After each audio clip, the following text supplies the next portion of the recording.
Thank you for joining us today for this webinar, Making Moves to Microsoft Teams. My name is Phil Corbin.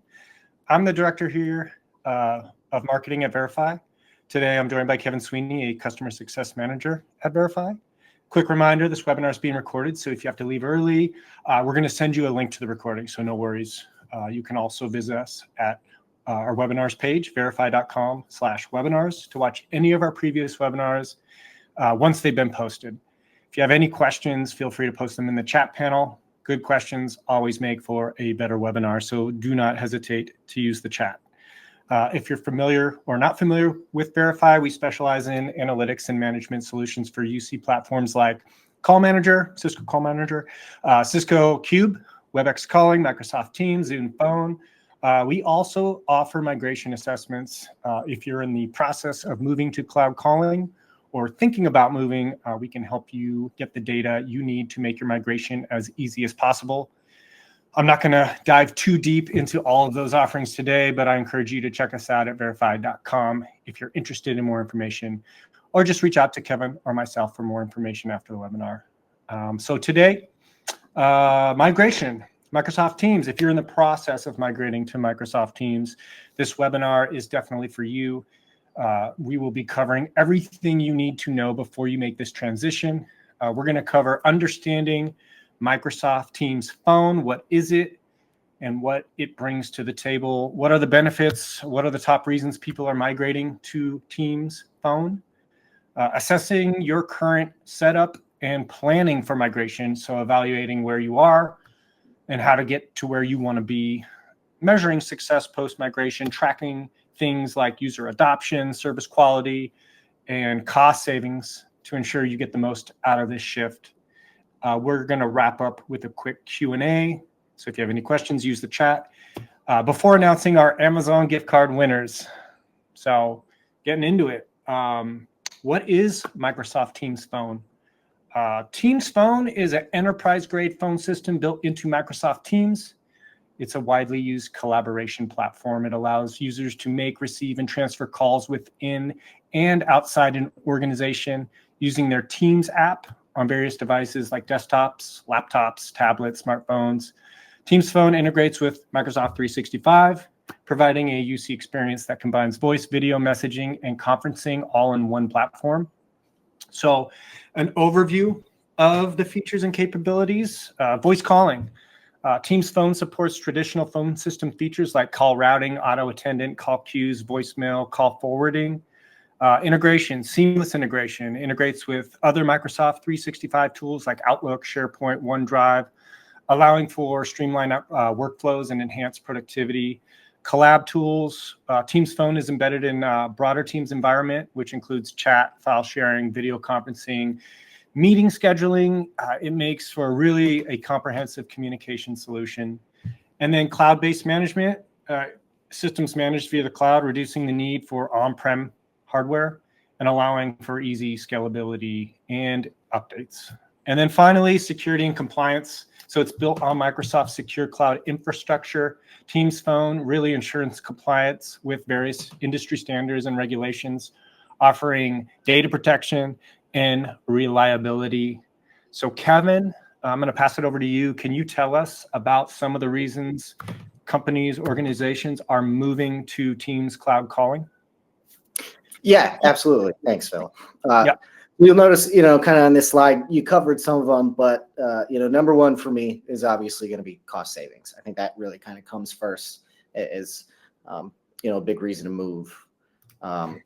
Moving to Microsoft Teams really kind of allows organizations the ability to, reduce, a need for large in-house IT teams. A lot of cloud providers like Microsoft Teams take care of some of the essential tasks like system updates, security patches, and backups, which lets companies kind of focus on their core business without the hassle of managing, that technical upkeep. And that's obviously going to, cut labor costs and reduce spending in other areas, right? Because there's no need to really invest in that physical hardware. Microsoft Teams is going to operate as a kind of pay-as-you-go model, meaning you're only going to pay for the resources that you're actually using and, none of the extra capacity or devices that you don't need. We got scalability and flexibility, right? Being a cloud solution, it makes it easy to scale up or down on your resources, depending on what your business needs are. So whether you're ramping up, during busy seasons, your peak times, or scaling back during, slower periods, this flexibility is kind of essential for staying efficient, but without overspending. And then, you've got enhanced collaboration. It improves. This is another one you mentioned. Kind of improves, by integrating with Microsoft Suite, like 365, and allowing improved teamwork by granting employees access to systems and files from anywhere. So that kind of collaboration is going to reduce effort in keeping your teams aligned, which is obviously something that's pretty important in today's hybrid work environments. And then there's reliability and disaster recovery. Microsoft Teams is also pretty great here, right? Because it offers a dependable service, with built-in disaster recovery plans, right? And that's just going to mean less downtime for your business. It's going to assure you the ability to bounce back quickly from any data loss incidents, and just generally keep your operations running smoothly. And then the last one, is your security and compliance. Those are kind of key benefits.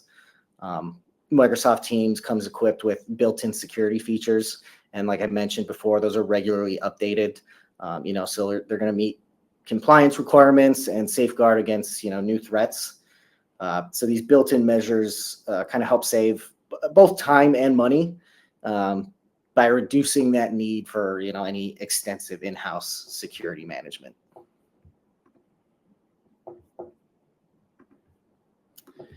All right. So the next step, assessing your current communication setup. Right. Number one here is going to be evaluate your current infrastructure. What's your existing phone system look like? This means kind of documenting every detail of your current communication system. What hardware is in place? What software am I using? Is my current hardware cloud ready or even compatible with Microsoft Teams? How are my call flows configured? How many devices do I actually need? A lot of times we see people say, I'm migrating to a cloud solution. I need X amount of phones, or X amount of users. But then we run a couple of dormant device reports and end up finding out this number is a lot lower. So, this step is it's not just about knowing what you have, but also understanding how it's being used. So that's the other thing. You want to understand your usage patterns, right? What are my call volumes? How many calls is my organization handling daily? What are the peak times? Are there slow months and then busy months? This type of information is going to help you kind of develop a strategy on, maybe there's a good time to start your migration to Microsoft Teams during some of those slower months. What is another one's hunt group performance, right? Which are my largest hunt groups or my busiest hunt groups? This is another thing that kind of can help develop strategy. Maybe you want to move a smaller, less consequential hunt group over to Microsoft Teams before something bigger or something that gets a lot more volume. Geographic distribution is another one. Are my teams spread across multiple working locations? Are they working remotely? International calling needs as well. Does my business need a robust, international calling plan on top of everything? Another thing you want to do then is kind of highlight your pain points and your limitations on your current system, right? And a lot of times we hear with, on-premise is the systems often come with significant maintenance, operational costs. They're limited in their scalability, right? It's not as they're not as easy to support expansion as your organization grows, right? There's a lot of uptime for putting in new hardware if you want to expand. Like we mentioned earlier, there's also a lack of integration. Separate tools that maybe don't integrate well with each other obviously opens businesses up to some inefficiencies. And then you want to make sure you're choosing the right calling plan, right? So kind of take stock and identify what your current solution is. Obviously, I think if you've been at an organization for longer than a day, you'll probably know whether you're using a traditional on-premise PBX or a cloud-based solution. But I think this step is kind of important because you want to know which type of Teams phone plan is right for your organization. So there's two kind of main Teams phone plans. You have Teams Phone Standard and Teams Phone with Calling plan. So the Teams Phone Standard plan is kind of ideal for organizations that are happy with their existing PSTN provider. This is going to include all the essential features of Teams Phone, like call control, voicemail, integration with Microsoft 365, but it's not going to include the calling plan. So you could just bring over your own PSTN carrier, and they're going to handle the call routing and the billing. Teams Phone with Calling plan, right? That's the all-inclusive option, right? That's going to provide the complete communication solution with Microsoft Teams. Everything, that's going to be everything in the Teams Phone Standard plan. Plus, that's going to include the Microsoft provided calling plan. So that's going to be right for any organization that just wants a fully integrated solution without having to manage a separate PSTN provider. Excuse me. And then last, identify what features are important for your organization. Kind of the main ones that we see a lot of people require before they move is just make sure Microsoft Teams, but any of these cloud calling solutions, do they have advanced call routing? Or can we ensure that the calls reach the right person or department quickly? Things like auto attendant and call queues. How are we automating the call handling during our peak times? Voicemail and transcription, and then things like integration with CRMs or other business tools, just kind of streamline workflows. So after you kind of assess your current setup, you're kind of in the planning migration phase. So, step one to planning migration is kind of everything we just covered, right? Assess your current setup. But once you're in this phase, you really want to kind of identify your business requirements.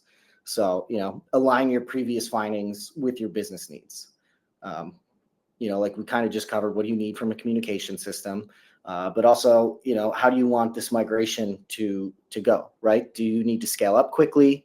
Are there specific compliance or security considerations you need to take into account? This step is going to obviously involve discussions with various stakeholders to make sure everybody's on the same page with what they're looking for. You also want to plan for a mixed or hybrid environment. This is kind of a big step because it's rare for businesses to switch overnight. Most are going to transition gradually. So it's really important to plan for a period where old and new systems are going to coexist, right? So you have to kind of think about things like how will my calls route between on-premise and cloud systems during this phase? How are we going to handle data continuity and security? This is where some of that pre-assessment comes into play, right? Maybe I know which hunt groups I want to transition first based on call volume, and those can kind of act as a sort of pilot program where I can transition those over, get that process down, get everything worked out properly, and then kind of have the confidence and experience with some of those challenges when moving over, those larger sections. Ensure visibility and tracking, right? So as you migrate, maintaining visibility into both old and new environments is really important. So that step is really going to mean having tools in place to monitor your usage and performance across both platforms. You obviously want to have the visibility to see if there's any service disruptions, so you can quickly address those issues, as soon as they arise. And then lastly is, planning for user adoption. The kind of human aspect of your migration. How are you going to train users on the new system? What support structures do you need to have in place? Things like that. Successful adoption is really what makes or breaks any technology implementation. So I kind of think this step is really important. Some of the things you can do to ensure that this goes smoothly is, develop training materials, right? That might be tailored to different learning styles. You could schedule training sessions well in advance of the migration, which will kind of give users sufficient time to adapt, and then establish like a support system or set up a help desk that can quickly address any user queries or concerns as quick as possible. So with that, Phil, I'll pass this next part back to you. Can kind of just cover some metrics for understanding success post-migration. Sure. Let me get off mute here. Yeah. Thanks, Kevin. Absolutely. You absolutely want to measure, adoption, user engagement. You want to measure success, after you get to your cloud calling platform, in this case, Microsoft Teams. Scalability and flexibility. First, how easily can you add new users or integrate additional features? Is the system adaptable to your business needs?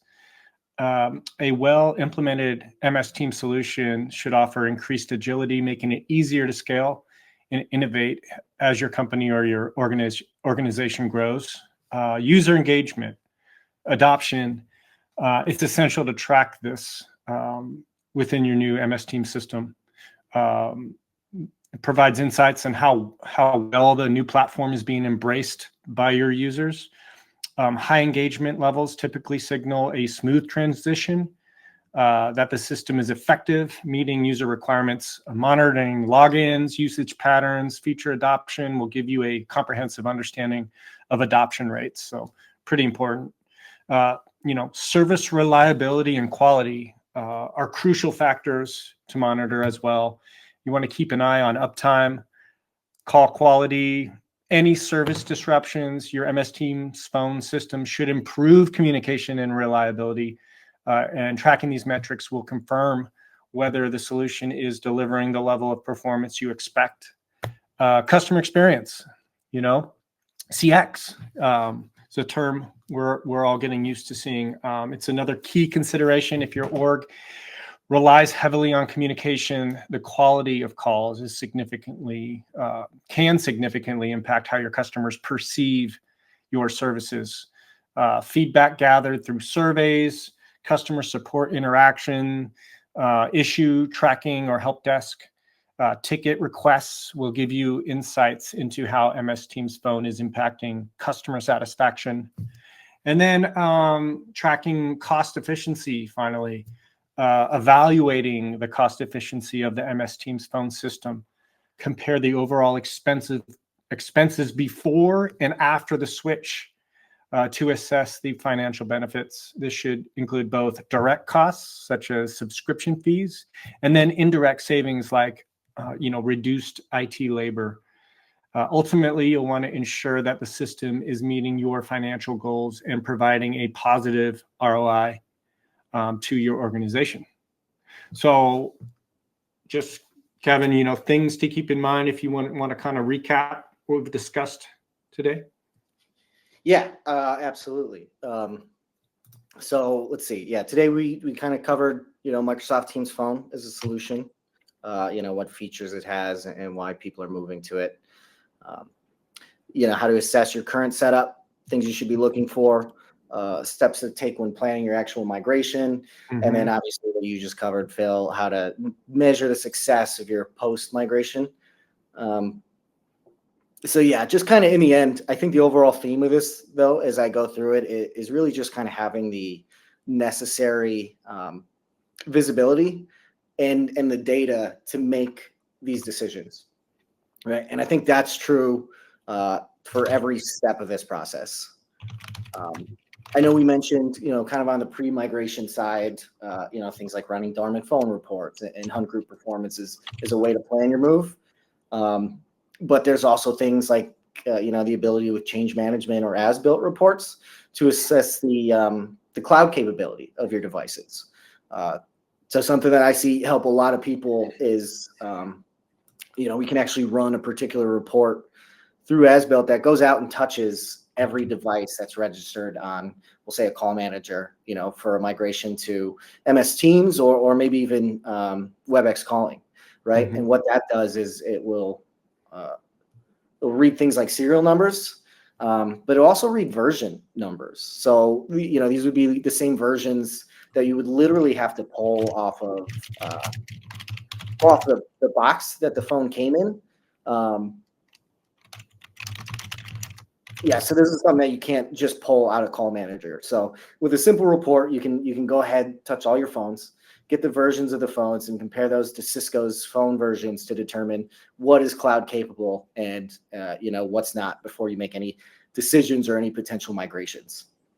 And we obviously have the during migration piece, right? Being able to track your call volumes, other metrics on both your platforms, right? It's pretty convenient to be able to track hunt groups on different solutions on a single dashboard rather than having to dive into each platform itself and look at these individual reports and dashboards and just kind of try to compare that data. And then kind of the same thing on the post-migration side, right? Tracking your adoption through outbound call volumes, hunt group performance. All these things are easier when you can use a single system to compare, like a previous period to a current period all in one place, rather than trying to pull from each system that you had. I do want to add though, if there's someone out there that is, let's say on like Cisco CUCM, and they are using some third party for additional visibility and not just pulling from car data, there are a few things that I think you might want to be aware of when moving to Microsoft Teams as far as the analytics side goes. Data retention is kind of one of those things to keep in mind. A lot of organizations have data storage requirements, for a year, maybe two. And most cloud solutions, including Microsoft Teams, can only store data for a couple months. Another thing that we see a lot of on the Microsoft Teams side is the native reporting is kind of reliant on Power BI a little bit. So, I mean, if you're going to be using the native reporting, Power BI is just, it's another tool that's going to have to be managed and just kind of maintained. And it's not necessarily like a user reporting tool. It's kind of more of a data warehousing tool, which it can make getting accurate results a challenge. So it's just, in short, it's just another aspect that somebody on your team is going to have to manage and kind of learn if you plan on using that native reporting. And then last is the dashboards. I think Microsoft Teams has some really great looking dashboards. I love the way they look, but a lot of people I talk to run into the issues of them not being able to customize them the way they want to, right? So they can set up, some widgets regarding hunt group performance and stuff like that, but it's really just for a single hunt group at one time.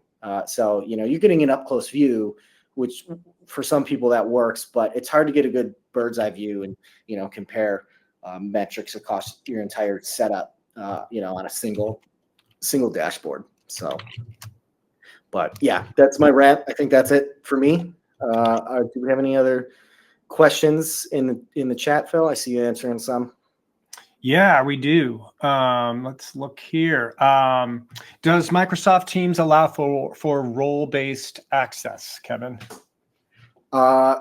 Okay, yeah. So actually, that is something I kind of forgot to mention when I was just talking about as far as things to keep in mind. But yeah, there is not a lot of role-based access when it comes to Microsoft Teams.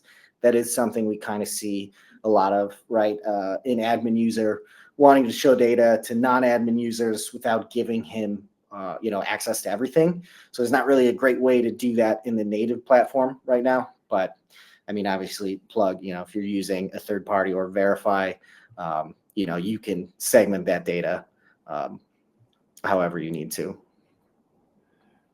Okay. Let's see. Can you report on queue-based statistics for MS Teams with Verify? Yes, we can get some pretty comprehensive dashboards and reports for queue-based stats. Call count, answer rate, and we can do that from a high to low level, showing both people at the low level or all queues at the executive level. I think folks will often use the executive style to compare queue volumes and performance, but yes, we can do that. Awesome. What about, does Teams allow for scripting with interactive voice menus? Yes. So auto attendant, I think it was on one of the slides maybe. But yeah, auto attendant, that's pretty straightforward in Microsoft Teams phone. Okay, great. Want to thank everybody for joining us. Please visit voice.verify.com/msteams to get the PDF version of this entire presentation. Again, that's voice.verify.com/msteams. We have it all wrapped up in a nice PDF for you. If you're interested in learning more about Microsoft Teams, migrations, assessments, or any of our other offerings, do not hesitate to reach out to Kevin or myself. That's Kevin@verify.com, Phil@verify.com. We're happy to help you learn more about getting the visibility and migrating to the cloud. So thanks again. Have a great day. We will see you next month. Cheers. Thanks all.